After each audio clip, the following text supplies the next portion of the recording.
آئے ہیں اس فیلڈ میں کہ ہم عوام کے پاس جا کے ان سے حقائق معلوم کر کے تو حقائق جو ہے وہ عوام تک پہنچا کے ان کو اویئر کر سکے،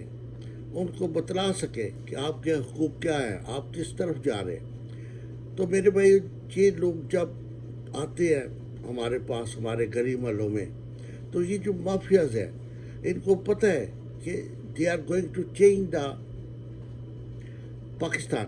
کہ وہ پاکستان کی سیاست کو چینج کرنے جا رہے ہیں، وہ لوگوں کے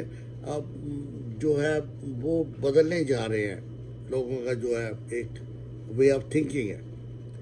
تو اگر یہ سب لوگ ہمارے خلاف ہو گئے تو ہمارے تو جو ہے نہ کوئی ووٹ دے گا اور نہ ہی ہم حکمرانی کر سکیں، نہ ہی لوٹ پاٹ کر سکیں گے۔ تو اس لیے ان لوگوں کو ڈرانے دھمکانے کے لیے یا نقصان پہنچانے کے لیے وہ ہر راستہ اپناتے ہیں۔ تو میرے بھائی اب یہ جو ٹی وی والے اینکر حضرات ہیں جو اپنی جان تلی پہ رکھ کے ہم لوگوں میں آتے ہیں فیکٹ فائنڈنگ کے لیے، ہم کو چاہیے کہ ان کو سچ سچ بات بتائیں، کیونکہ اگر آپ حقائق پہ پردہ ڈالتے ہیں تو you are becoming the part of evil, آپ بھی برائی کا حصہ بن رہے ہیں۔ تو اس لیے یہ ہے کہ بینگ اے مسلم ایک اچھا شہری ہونے کی حیثیت سے ہمارا فرض ہے جب جو ہمارے پاس ہے جو سوال کریں، جو کچھ ہمیں پتہ ہو وہ انہیں بتائیں، تاکہ یہ تمام عوام کو ان کی اویئرنیس دے سکیں، ان کو بتا سکیں کہ حقائق کیا ہے۔ تو آئندہ ووٹنگ کے لیے لوگوں کے پاس چاہے 100 لوگوں کو پتہ ہو کہ ہم کس کو ووٹ دے رہے ہیں، یہ کون ہے، یہ مافیا ہے، یہ شوگر مافیا ہے، لینڈ مافیا ہے، کہ ویسے ہی کرپٹ مافیا ہے، یہ کیا ہے جس کو ہم ووٹ دے رہے ہیں وہ ہے کیا۔ تو یہ ریزن ہے کہ میرے بھائیوں آئیے ہم ڈیسائیڈ کریں کہ جب یہ ٹی وی والے ایسے اینکر جو فیکٹ فائنڈنگ کے لیے ہمارے گلی محلوں میں آتے ہیں، ہم ان کی حفاظت کریں، ان کے ارد گرد اگر ہم اکٹھے ہوں تو آس پاس کے مشکوک لوگوں پہ نظر رکھیں اور ان کے ساتھ کوئی وہاں ہیپن نہ ہونے دیں، کیونکہ یہ جو مافیاز ہیں یہ ایسے لوگ بھیجیں گے جو ان میں آ کے افراتفری پھیلائیں، گالی گلوچ کریں، ان کے ساتھ بدتمیزی سے پیش آئیں، ان کو مارے پیٹیں، تاکہ یہ ڈر کے پھر عوام میں نہ آ سکے۔ تو ایسا نہیں ہونے دینا،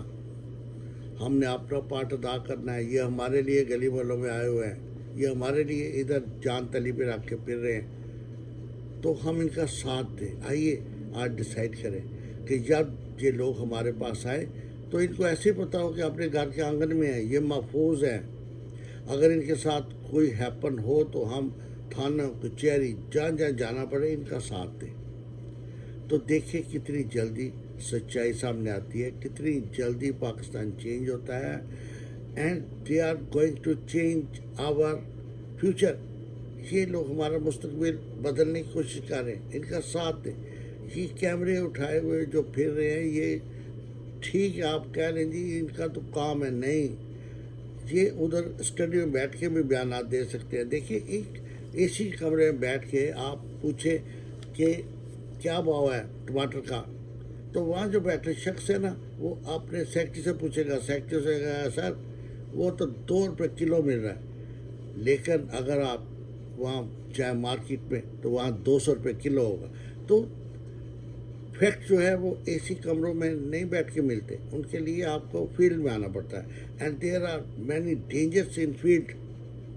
سو آپ رسک لے کے جب ایک کام کر رہے ہیں تو اس کے لیے آپ توقع کرتے ہیں کہ لوگ بھی آپ سے تعاون کریں۔ تو آئیے ان حضرات سے ہم تعاون کریں، ان ٹی وی والے جو بھی اینکرز جان ہتھیلی پہ رکھ کے ہمارے پاس آتے ہیں، ان کے ساتھ سچائی سے اچھائی سے پیش آئے، سچی بات بتائیں بغیر ڈر ہو کے، انشاءاللہ اللہ پاک ہمارے اس نیک عمل کا ہمیں اجر دے گا، ہماری آنے والی نسلیں جو ہیں وہ اس سے فائدہ اٹھائیں گے، ہم فائدہ اٹھائیں گے، تو ہمارے جو اچھے ہیں حکمران وہ آگے آ سکیں گے، اچھے لوگ آگے آئیں گے، پاکستان ترقی کرے گا، اور وہ خواب جو ہے وہ ریاست مدینہ والا وہ انشاءاللہ پورا ہوگا۔ تو ہم سب آئیے مل کے کام کریں۔ آج کے لیے اتنا کافی ہے، اپنا خیال رکھیں، اپنے ارد گرد کے لوگوں کا خیال رکھیں۔ پاکستان پائندہ باد، پاکستان زندہ باد۔